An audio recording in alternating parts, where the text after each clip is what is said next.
بسم اللہ الرحمن الرحیم۔ السلام علیکم۔ آج ہم اسلامی تعلیمات کے ویڈیو میں تکبر اور اس کے نقصانات کے بارے میں بات کرنا چاہیں گے۔ تکبر ایک ایسی چیز ہے جس میں ہم اپنے آپ کو اونچا سمجھنے لگتے ہیں اور اوروں کو گرا اور نیچا سمجھنے لگتے ہیں۔ تکبر بہت ہی بری شے ہے۔ یہ انسان کو اور اس مخلوق کو جو کہ تکبر کیا اس کو پستی میں ڈال دیتا ہے اور اللہ کے نزدیک بہت ہی ناپسند بنا دیتا ہے۔ جیسا کہ ہم لوگوں کو اجازیل کا قصہ معلوم ہے کہ اجازیل جو کہ فرشتوں میں مقرب تھا، فرشتوں کا سردار تھا، لیکن اس نے تکبر کیا تو اللہ تعالیٰ نے ہمیشہ کے لیے اسے لعنت کا طوق پہنا دیا۔ مطلب اس پہ اللہ تعالیٰ نے ہمیشہ کے لیے لعنت بھیج دی۔ جیسا کہ ہم لوگ جانتے ہیں کہ جب حضرت آدم علیہ السلام کو اللہ تعالیٰ نے بنایا تو سارے فرشتوں سے اور ساری روحوں سے اللہ تعالیٰ نے آدم کے سامنے سجدہ کرنے کے لیے کہا تو سبھی سجدے میں چلے گئے، لیکن اجازیل جو فرشتوں کا سردار تھا، جس کے بارے میں کہا جاتا ہے کہ زمین کا کوئی بھی حصہ ایسا نہیں جہاں اس نے سجدہ نہ کیا ہو، اس نے سجدہ کرنے سے منع کر دیا۔ اور وہ سجدہ کرنے سے منع کس کے حکم کی مناہی کی؟ اللہ تعالیٰ کے حکم کی۔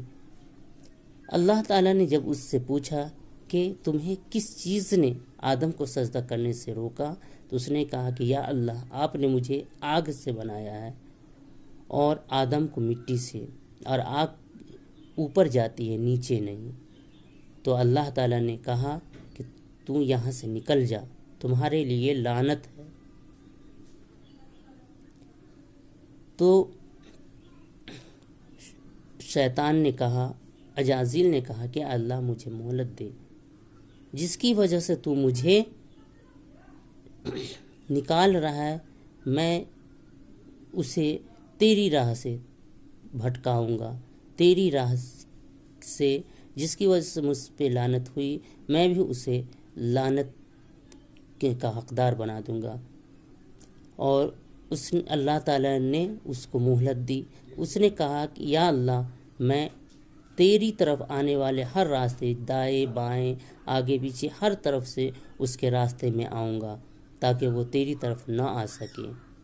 اللہ تعالیٰ نے کہا کہ جو میرا بندہ ہوگا وہ تیری باتوں میں نہیں آئے گا، جو تیری باتوں میں آیا تو تیرے ساتھ اسے بھی دوزخ کی آگ میں پھینک دوں گا۔ اس طرح سے انسان اور شیطان دونوں ایک دوسرے کے دشمن ہو گئے۔ شیطان کی وجہ سے انسان کی وجہ سے شیطان مردود ہوا، جنت سے نکالا گیا، اللہ کی لعنت ہوئی، اور اس وجہ سے انسان کا وہ شیطان دشمن ہے، اور جو شیطان کی پیروی کرے گا تو وہ شیطان کے ساتھ ہی اللہ تعالیٰ اسے بھی دوزخ کی آگ میں جلائیں گے۔ تو اس سے ہم نے دیکھا کہ تکبر کی وجہ سے ہی کتنا نقصان ہوا کہ ایک فرشتوں کا مقرب، فرشتوں کا سردار جو کہ اس پہ لعنت بھیج دی گئی۔ اس لیے ہم لوگوں کو تکبر سے بچنا چاہیے۔ تکبر چاہے کسی بھی حیثیت کا ہو، چاہے حسب و نسب کا ہو، چاہے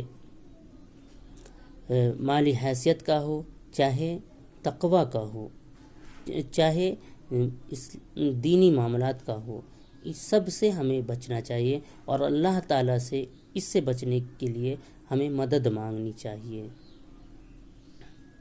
اور اللہ تعالیٰ نے کہا ہے کہ کوئی حسب و نسب سے یا مالی حیثیت سے بڑا نہیں ہوتا، اللہ کے نزدیک وہ بڑا ہے جس کا تقوی زیادہ ہے۔